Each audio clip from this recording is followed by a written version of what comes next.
Combat Liberalism by Mao Zedong.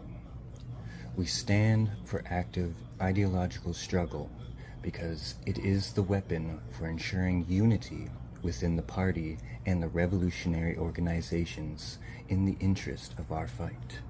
Every communist and revolutionary should take up this weapon.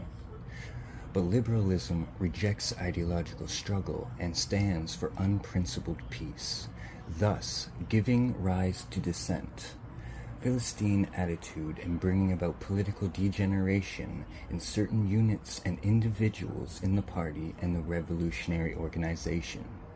Liberalism manifests itself in various ways. The first way, to let things slide for the sake of peace and friendship when a person has clearly gone wrong, and refrain from principled argument because he is an old acquaintance, a fellow townsman, a schoolmate, a close friend, an old colleague. Or to touch on the matter lightly instead of going into it thoroughly, so as to keep on good terms. The result is that both the organization and the individual are harmed. This is the first type of liberalism. The second type of liberalism, to indulge in irresponsible criticism in private instead of actively putting forward one's suggestion to the organization, to say nothing to people to their faces but to gossip behind their backs, or to say nothing at a meeting but to gossip afterwards. To show no regard at all for the principles of collective life, but to follow one's own inclination. This is the second type. Type 3.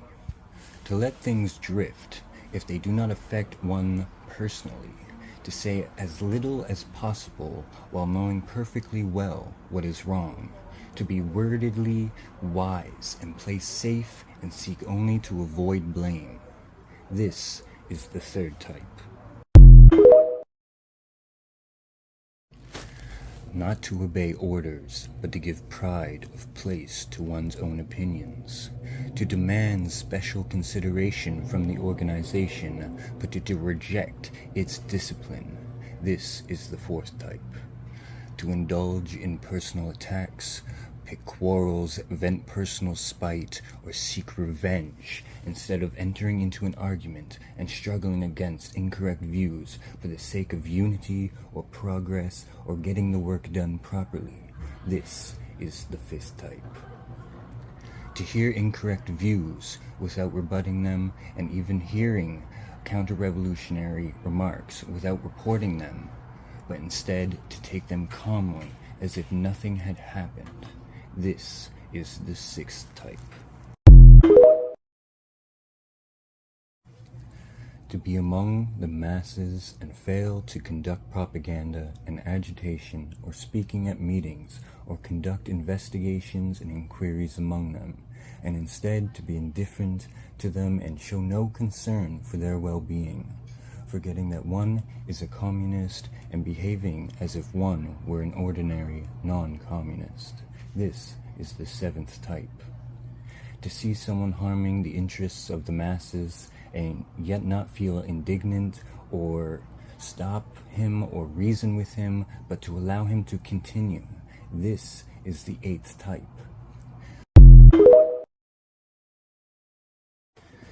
To work half-heartedly without a definite plan or direction, to work and muddle along.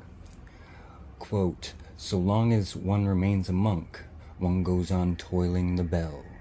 This is the ninth type. To regard oneself as having rendered great service to the revolution, to pride oneself on being a veteran, to disdain minor assignments while being quite unequal to major tasks, to be slipshod in work and slack in study. This is the 10th type. To be aware of one's own mistakes and yet make no attempt to correct them, taking a liberal attitude towards oneself. This is the 11th type. We could name more, But these 11 are the principal types. They are all manifestations of liberalism. Liberalism is extremely harmful in a revolutionary collective. It is a corrosive which eats away unity, undermines cohesion, causes apathy, and creates dissension. It robs the revolutionary ranks of compact organization and strict discipline, prevents policies from being carried through, and alienates the party organizations from the masses, which is what the party leads. It is extremely bad tendency. Liberalism stems from petty bourgeoisie selfishness. It places personal interests first and the interests of the revolution second. And this gives rise to the ideological, political, and organizational liberalism.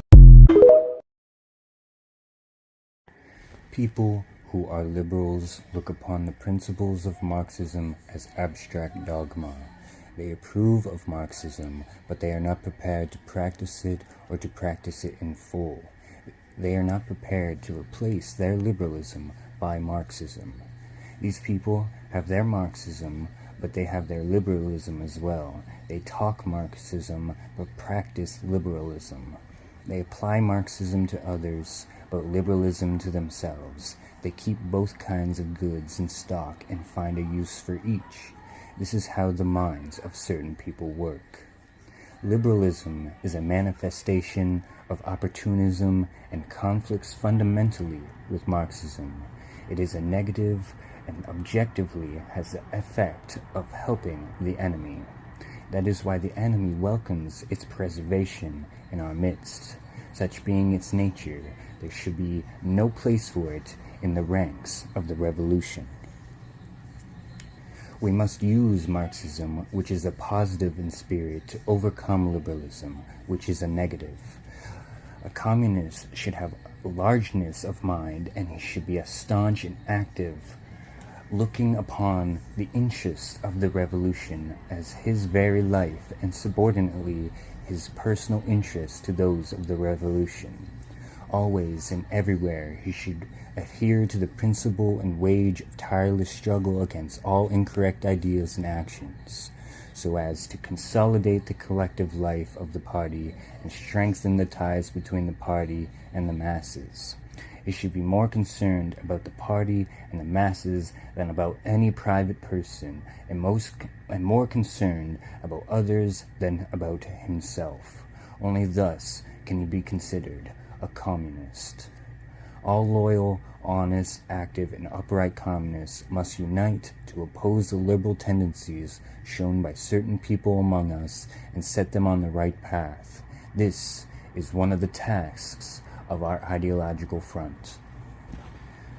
This was Mao Zedong Combat Liberalism.